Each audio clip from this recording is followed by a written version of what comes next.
Welcome to the Deep Dive. Today, we're looking at Isaac Hayes' theme from Shaft. We've got some great material here, and it seems pretty clear this song was way more than just a movie theme. Oh, absolutely. It wasn't just big. It kind of helped pave the way for disco, maybe even hip-hop in some ways. Right. So let's set the scene. This was recorded back in '71 for the Shaft movie. That's right. Recorded in '71, the soundtrack album, a double LP, came out that July. And the single followed soon after. Yeah, an edited version dropped September 30th on Stax's Enterprise label, and it didn't hang around. No kidding. It went straight to #1 on the Billboard Hot 100, didn't it? Like November '71? Yep, 2 weeks at the top. But it wasn't just a pop hit. Okay. It hit #2 on the Soul Singles chart, and interestingly, #6 on the Easy Listening chart, too. Easy listening. Wow. And it did well internationally. Huge in Canada. #1 there in December '71. It really had legs. So that brings us to this idea of proto-disco. Is Yeah. this theme from Shaft an example? What makes people say that? Well, yeah, that's the big question. Early disco had some key ingredients, right? Like the 4-on-the-floor beat. Sometimes, yeah. Okay. I also syncopated bass lines, lots of hi-hat cymbals, a mix of soul, funk, pop, extended instrumental bits, basically something danceable. Okay, so how does Shaft fit in? What are the specific elements? Well, first off, that hi-hat rhythm, it's pretty much constant through the track. That's a big one. 16th notes. Exactly. Okay. And the album version, the longer one, almost 4.5 minutes, that got played a lot in the early discotheques. Ah, because it was longer and you could dance to it. Precisely. Plus that really long instrumental intro that's very much a precursor to disco structures.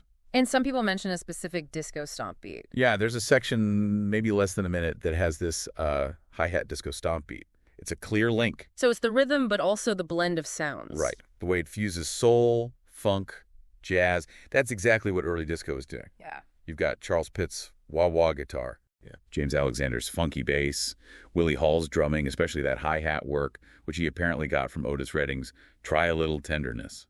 Interesting. And then the keys, horns, strings. Yeah, Lester Snell on electric piano, funk horns, those dramatic strings arranged by Hayes and Johnny Allen.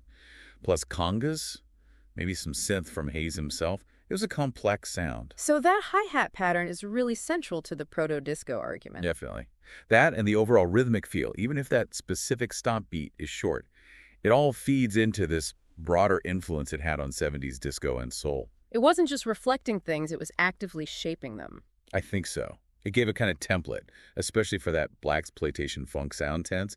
Proto-disco hi-hats became a feature. And the structure, too, the longer cuts. Yes. Hayes was already doing that, steering soul toward these big orchestrated albums with extended instrumental sections, like on Hot Buttered Soul. Ah, right, with the spoken word rap. Exactly.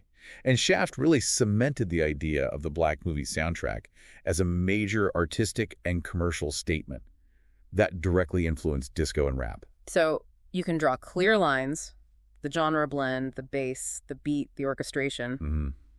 It all points towards early disco characteristics. Which might be why some people call it an instrumental symphony. That sounds a bit grand, but maybe it fits. It does capture the scope, I think. It's more complex than a standard pop song. Yeah.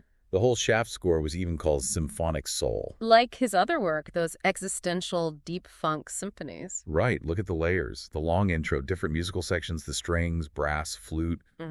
It's ambitious. You can even find orchestral sheet music for it. And then came the Oscar. That was huge, wasn't it? April '72. Absolutely massive. Yeah. He was the first African-American to win a non-acting Oscar for his own composition. Historic. And the performance itself was legendary. Oh, yeah. The chainmail vest coming out of the smoke, playing the keyboard, singing. Totally electrifying. I read Sammy Davis Jr. just said heavy. That sums it up. Standing ovation, Hayes dedicating it to his grandmother and the black community.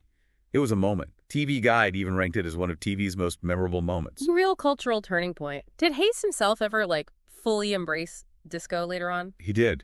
In 1979, he released an album called Don't Let Go. The title track was a disco single. How did that do? Pretty well commercially. The album hit the top 40, top 10 R&B.